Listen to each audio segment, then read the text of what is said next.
In the sun-drenched suburbs of Mesa, Arizona, young Ethan Jade was born with one leg.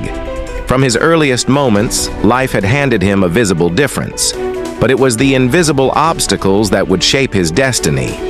Ethan's mother, Grace Jade, worked tirelessly to raise him and his younger siblings in their modest home. Grace's red hair braided with resolve, she embodied both warmth and grit. Life wasn't easy. Their home was haunted by the heavy footsteps of Ethan's stepfather, Victor Reed, a conflicted man whose rage and frustration often boiled over. Victor insisted that Ethan wasn't like other kids, and the constant reminders of limitation weighed on the boy's spirit. Despite the instability at home, Ethan found solace in movement. From a young age, he discovered that on his one leg and using a crutch or improvised support, he could adapt in ways others didn't consider. At high school, he joined the wrestling team of Mesa High, where his coach Marcus Wells noticed something different. Not just the missing limb, but the fire behind Ethan's eyes. "When people look at me," Ethan says quietly, "the first thing they see is what's missing. I want them to see what I can do." At the high school state championships, Ethan surprised everyone by advancing further than any one-legged wrestler in his school's history. He moved with speed, cunning, and heart, and ultimately claimed the high school national title. Yet when the college scouts arrived, his victory was dismissed by many as a novelty rather than merit. Ethan dreamed of attending a top wrestling program. He received a scholarship offer from a smaller institution, but chose instead to walk on at Arizona State University so he could stay close to family and prove himself on a bigger stage.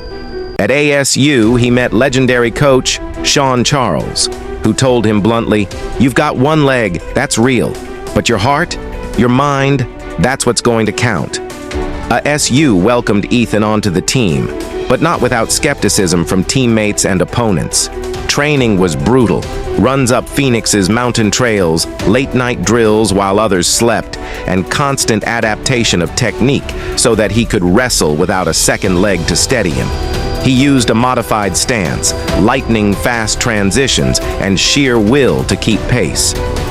"The toughest opponent you'll ever face is yourself," Sean reminded him.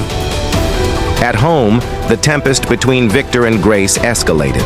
After one heated exchange, Victor's anger erupted in violent words, and a bruise on Grace's arm reminded Ethan that some battles weren't fought on the mat. The family's stability crumbled. They risked losing their home, and Ethan temporarily wondered if his dream was selfish when Grace was struggling. But wrestling became the redemptive space, the soil from which hope grew. Ethan resolved he would not just represent himself, he would represent every kid who was told, "You can't."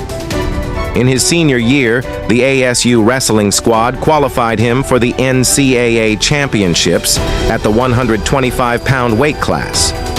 The opponent in the final was from the University of Iowa, a powerhouse program, a man with two legs, no physical difference, and the announcers treated Ethan's appearance as a statistical anomaly.